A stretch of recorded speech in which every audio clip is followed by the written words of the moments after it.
السلام عليكم ورحمة الله وبركاته صاحبي شرفت لي ku xiran page-kayga waa salaamantii markale meel baad joogtaan iyo si walbaad nala socotaan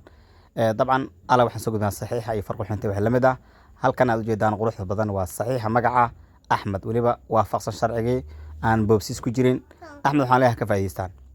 magaca xiga waa saxiixa magaca Maryamo eeg ma sida loo qorayo marka hore waxaan sidaas dadna xariiqa dhaxmari haye waa ka fiiri aarta ku dar ya ku dar yaada qalooci Maria Maryamo waa ka saxiixa magaca Maryamo way eeg aad buu u qurux badan yahay masha Allah saxiixa magaca soo kala Sabriin magacyada waxay kamid yihiin aad kali weydiiyo Sabriin saad waa kaasa kadibna waxa u jeedaan baada waa kaasa Barin kadibna in ku dar Sabriin saxiixan boosis kuma jira qof kasta doonay uu ka faa'iideysan karaa saxiixa magaca Cabdiraxmaan asana wuxuu kamid yahay magacyada aad kali weydiiyo inta badan Cabdiraxmaan aaben wixii Cabdiraxmaan leeyahay way qaadan karaan kaliya waxa laga rabaa markaad qaadataan qof kasta oo Cabdiraxmaan uu qaadan karaa laakiin waxa u samaystaan serial number waxyaabo idinka idin gaar ah hadhow aad kala saara kartaan haddii kala isku mid uu noqonayo saxiixda oo dhan sidoo kale saxiixa magaca Xasan iyo Xuseen waa isku mid Xasan iyo Xuseen qaabara lahaan wax yar bay kala duwan yihiin kaliya marka qofkii Xasan yaqaan wax isleeyahay Xuseen oo yaqaana arag waa kaasa saade waa kaasa laba ya ku jirta Xasan waa ka aad buu qurux badan sidoo kale saxiixa magaca Farxiyo isna qayb ayuu ka yahay maanta nasiibka ayaa saaciday gabadhaas waa Farxiyo faada waa kaas eeg farxi hada waa kaasa yaada ku soo qalooci Farxiyo saasa la qoraa design-ka waa ka badan kartaa haddii xataa aad wax ka farsamaysan kartaan Zainab iyadana waxay kamid tahay magacyada aadka liiga codsanayay oo waayadanba muxuu ahaa commentigiisa ugu badnaa eeg quruxda ku bateeg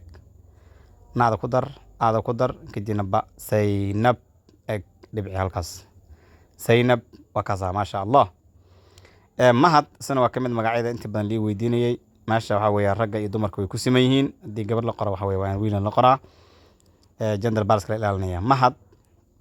isna wuxuu keenay magacyada saxiixiisa aad ay fudud yihiin halka ku soo xir tartiib maasha Allah haddii aad u baahan tahay inaad barato saxiixa waxa marka hore ku muhiim inaad barataa waxa loo yaqaan farqu xinta qof kasta oo farqu xinta yaqaan waxa leeyahay qof kasta oo farqu xinta yaqaan waxa leeyahay saxiixa uu samaysan karaa ogow waa saxiixa magaca daahir si qurux badan yahay daahir wixii dhan waa ka faa'iideysan karaan haddii aad u baahan tahay waxa soo booqan kartaa xarunteena Muqdisho gaar ahaan isku baarwax haddii kale waxaad ku qaadan kartaa si online ah wali waxa jira group hadda cusub oo groupkii 12 hadda la diiwaan gelinayo waa muhiim inaad ka faa'iideyso walbaba saxiixaaga inuu noqdo mid fadhiya sharci ku fadhiya qurux badan lagana koobiye kan waa Xaliimo magacaas saxiixa magaca Xaliimo sidii kaga muuqata eega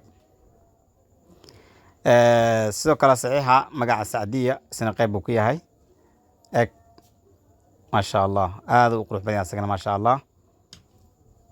saxiixaaga inuu noqdo mid fadhiyo oo aan isbedel lahayn oo ku muhiim haddii kale inaad maanta wax soo qabarto barnaas u sawirto xogaa waxay kugu tahay waxa qofka aan u qalmin